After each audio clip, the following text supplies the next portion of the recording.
ગોંડલ સિવિલમાં 3 દિવસ પહેલા એક ચોરીનો બનાવ બન્યો હતો તે હવે રાજકીય છે તે રંગ જામ્યું હોય તેવું લાગી રહ્યું છે। ત્યારે શું હતો સમગ્ર બનાવ, આવો જાણીએ વિગતવાર। વૈષ્ણવજન તો તેને કહીએ જે પીડ પરાઈ જાનાને રે। નવજીવન ન્યૂઝ ઉપર હું છું ક્રિસ પટેલ। આજથી 3 થી 4 દિવસ પહેલા ગોંડલ સિવિલ હોસ્પિટલ ખાતે છે તે બોડી છે તે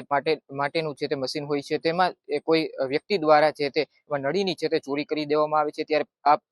છે તે ચોરી થયા બાદ અધિક્ષક દ્વારા પોલીસને જાણ કરવામાં આવે છે અને પોલીસ છે તે આવે છે અને તપાસ કરી અને તે ચાલી જાય છે। આ બનાવની અંગે ગોંડલ તાલુકા કોંગ્રેસ પ્રમુખને ખબર પડતા તેઓ છે તે ગોંડલ સિવિલ હોસ્પિટલ ખાતે જાય છે અને ત્યાં ચોરી છે તે થઈ છે તેના વિડીયો છે તે લેવામાં આવે છે અને એક ઇન્ટરવ્યુ છે તે આપવામાં આવે છે અને ઇન્ટરવ્યુ છે તે સોશિયલ મીડિયામાં મૂકવામાં આવે છે। ત્યારે એ સોશિયલ મીડિયામાં ઇન્ટરવ્યુ મૂક્યા બાદ ગોંડલ એ ડિવિઝન ખાતે છે તે વ્યય મનુષ્ય ફેલાવા મુજબનો ગુનો છે તે એ ડિવિઝન ખાતે છે તે નોંધવામાં આવે છે અને ગોંડલ તાલુકા કોંગ્રેસ પ્રમુખની છે તે ધરપકડ કરવામાં આવે છે અને ધરપકડ થયા બાદ સમગ્ર કોંગ્રેસના કાર્યકર્તાઓને ખબર પડતા તેઓ છે તે પોલીસ સ્ટેશન ખાતે છે તે દોડી આવે છે અને આજે ધોરાજી ઉપલેટાના પૂર્વ ધારાસભ્ય લલિત વસોયા છે તે ગોંડલ આવે છે અને તેઓ યતીશભાઈ દેસાઈ જેઓ રાજકોટ જિલ્લા ઉપપ્રમુખ છે તેની ઓફિસ ખાતે છે તે તમામ કાર્યકર્તાઓ સાથે છે તે વાતચીત કરે છે અને તેને મીડિયા સમક્ષ તેને શું નિવેદન આપ્યું તે પણ જાણો। ગોંડલની અંદર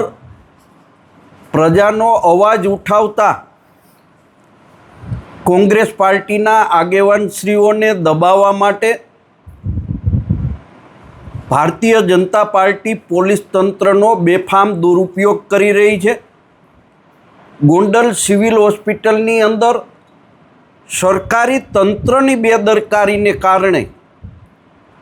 એક મૃતદેહની જે બેહાલી થઈ અને ગોંડલના જાગૃત પત્રકારશ્રીઓએ આ મુદ્દો ઉઠાવ્યો ને એ મુદ્દા ઉપર ગોંડલના અમારા કોંગ્રેસ પાર્ટીના પ્રમુખ હર્ષદસિંહે જે સોશિયલ મીડિયાના માધ્યમથી પોલીસ તંત્ર અને સરકારી તંત્રની જે ટીકાઓ કરી, આ વાત ભારતીય જનતા પાર્ટીના લોકોને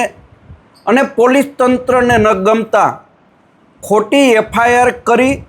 હર્ષદસિંહની ધરપકડ કરવામાં આવી।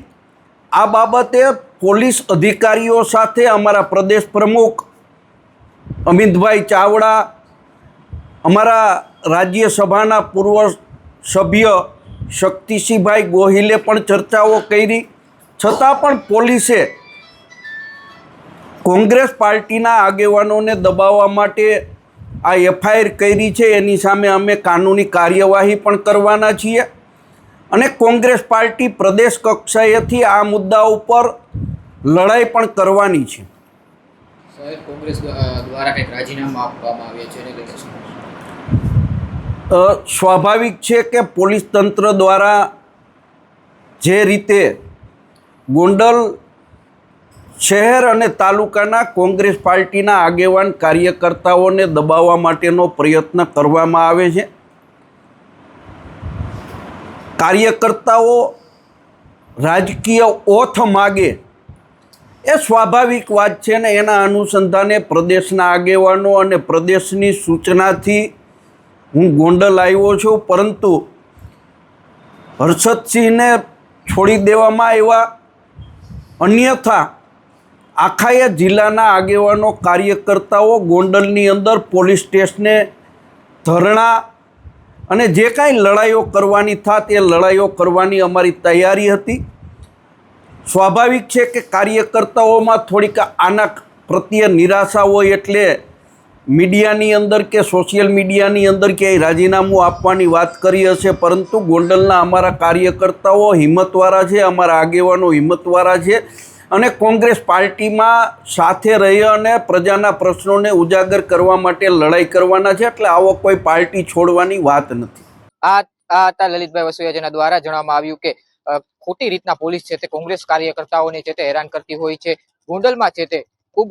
મજબૂતાઈથી અમારા તાલુકા કોંગ્રેસ પ્રમુખ છે તે લડી રહ્યા છે અને આવનાર દિવસોમાં પણ હજુ પણ લડશે. ખોટી રીતના છે તે તાલુકા કોંગ્રેસ પ્રમુખને છે તે હેરાન પરેશાન છે તે કરવામાં આવે છે અને કોંગ્રેસમાં છે તે કોઈ વ્યક્તિએ હજી સુધી છે તે રાજીનામા છે તે નથી આપ્યા તે પણ છે તે લલિત વસોએ જણાવવામાં આવ્યું હતું.